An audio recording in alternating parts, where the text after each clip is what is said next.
नमस्कार, परभणी न्यूजमध्ये आपलं स्वागत करतो. मी दिलीप बनकर. पाहूया आजच्या ठळक घडामोडी. हिंदू धर्माच्या विरोधात भाषण केल्याने या घटनेचा भाजपतर्फे परभणीत निषेध करून आंदोलन. भारतीय जनता पार्टी शहर शाखेच्या वतीने गुरुवारी 12 सप्टेंबर रोजी शहर महानगर जिल्हाध्यक्ष राजेश देशमुख यांच्या नेतृत्वाखाली पवार यांच्या कार्यक्रमात हिंदू विरोधात भाषण केल्याने हिंदू धर्माच्या भावना दुखावल्याने जनता राजा म्हणणारे यांनी भाषण थांबवले नाही. या घटनेच्या निषेधार्थ परभणीच्या उपोषण मैदानावर आंदोलन करण्यात आले व तसेच जिल्हाधिकारी कार्यालयासमोर अमेरिका शहरात काँग्रेसचे नेते राहुल गांधी यांना वक्तव्याचे परभणी शहरात निषेध करून शिष्टमंडळाने निवेदन दिले. यावेळी शहर महानगर जिल्हाध्यक्ष राजेश देशमुख, कमल किशोर अग्रवाल, युवा जिल्हाध्यक्ष अक्षय डहाळे, संजय रिजवानी, शिवाजी शेळके, मुकेश गाडे, शंकर आजेगावकर, अनंता गिरी, अभिषेक वाकुडकर, रामदास पवार, विजय गायकवाड, रिजवन चव्हाण, ज्योती मालसमिंदर, कल्पना बडोले, ओम मोतीराज, राज निलावार आदी आंदोलनात सहभागी झाले होते. यावेळी भारतीय जनता पार्टीचे पदाधिकारी व कार्यकर्ते उपस्थित होते. संभाजी ब्रिगेडच्या स्टेजवर ज्ञानदेव महाराव यांनी जे बेताल वक्तव्य केलं त्या वक्तव्याचा निषेध म्हणून आम्ही या ठिकाणी जमलो आहोत.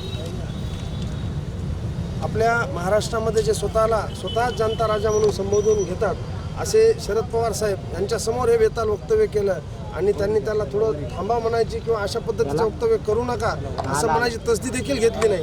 केवळ एका विशिष्ट समाजाला खुश करण्यासाठी राजकारण करणाऱ्या अशा वृत्तीच्या विरोधामध्ये आम्ही या ठिकाणी निषेध आंदोलन करत आहोत. धन्यवाद. आराध्यवर श्री प्रभू रामचंद्र जी यांच्यावर अश्लील असं वक्तव्य ह्या नीच माणसाने केलेलं आहे ते महाराव यांच्यावर कायदेशीर कारवाई व्हायला पाहिजे म्हणून आम्ही या ठिकाणी त्यांचा निषेध व्यक्त करून त्यांच्यावर कारवाई करण्यासाठी या ठिकाणी आम्ही जमलेलो आहोत. श्री शरद पवारजी जे स्वतःला जनता राजा म्हणून घेतात त्यांच्यासमोर हे बेताल वक्तव्य ह्या नीच माणसाने केलेलं आहे.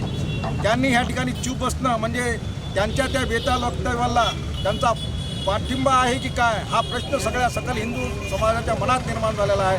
त्यांना त्यांचा जाब विचारण्यासाठी त्यांनी त्याचं उत्तर द्यावं म्हणून आम्ही ह्या ठिकाणी जमलो. हा संदेश आपण सगळ्यांच्या माध्यमातून ह्या नीच माणसापर्यंत त्यांच्या पोचवायला पाहिजे त्या महारावाच्या. आणि अशा संभाजी सेनेच्या स्टेजवरती संभाजी ब्रिगेडच्या स्टेजवरती जे ज्ञानेश महाराव यांनी जे निषेधार्थ वक्तव्य केलेलं आहे, आज आपण छत्रपती संभाजी महाराज ज्यांनी शरीराचे तुकडे करून घेतले पण आपला धर्म कधी बदलला नाही, अशा धर्माच्या विरोधात त्यांच्याच स्टेजवरती त्यांच्याच नावाच्या ब्रिगेडच्या स्टेजवरती असे आक्षेपार्ह वक्तव्य प्रभू श्री रामचंद्रांबद्दल, स्वामी समर्थांबद्दल त्यांनी जे वक्तव्य केले त्याच्या निषेधार्थ हिंदू म्हणून एक आंदोलन केलेलं आहे. अशा ज्या समाजकंटकांवरती योग्य ती कार्यवाही करून त्यांना जेलमध्ये टाकण्यात यावं अशी आमची अपेक्षा. जय श्रीराम. ज्ञानदेव महाराव या व्यक्तीने हिंदू धर्माबद्दल व आमचे आराध्य दैवत प्रभू श्रीरामाबद्दल जे वक्तव्य केले त्याच्या निषेधार्थ आम्ही आंदोलन केलेले आहे. अशा व्यक्तींना वेळीच त्या ठिकाणी कोर्टाच्या मार्गाने किंवा न्यायालयीन मार्गाने ठेचले पाहिजे, नाही तर परत हे असे वक्तव्य करण्याची हिंमत करत नाही. त्यामुळे आम्ही भाजपा परभणीतर्फे आंदोलन केलेलं आहे. संपूर्ण भारताचं आराध्य दैवत असणाऱ्या प्रभू रामचंद्रांबद्दल आणि महाराष्ट्रीयांचं दत्तावतार म्हणून असणाऱ्या स्वामी समर्थांबद्दल अनर्गल वक्तव्य करणारा ज्ञानेश महाराव हा संपादक जेव्हा बोलत होता तेव्हा महाराष्ट्राचे जाणते राजे तथा ज्येष्ठ नेते आणि आमचं आदराचं स्थान असणाऱ्या छत्रपतींनी सुद्धा त्या वक्तव्याला थांबवलं नाही किंवा निषेध केला नाही. परंतु हे अभ्यासपूर्ण वक्तव्य नसून वरवरच्या टीका केलेल्या आहेत. प्रभू रामचंद्राच्या चारित्र्यावर शिंतोडे उडवताना आधी तरी किमान त्यांनी थोडा अभ्यास केला असता मूळ रामायणाचा तर थोडं बरं झालं असतं आणि पुन्हा अशी बोलण्याची हिंमत झाली नसती.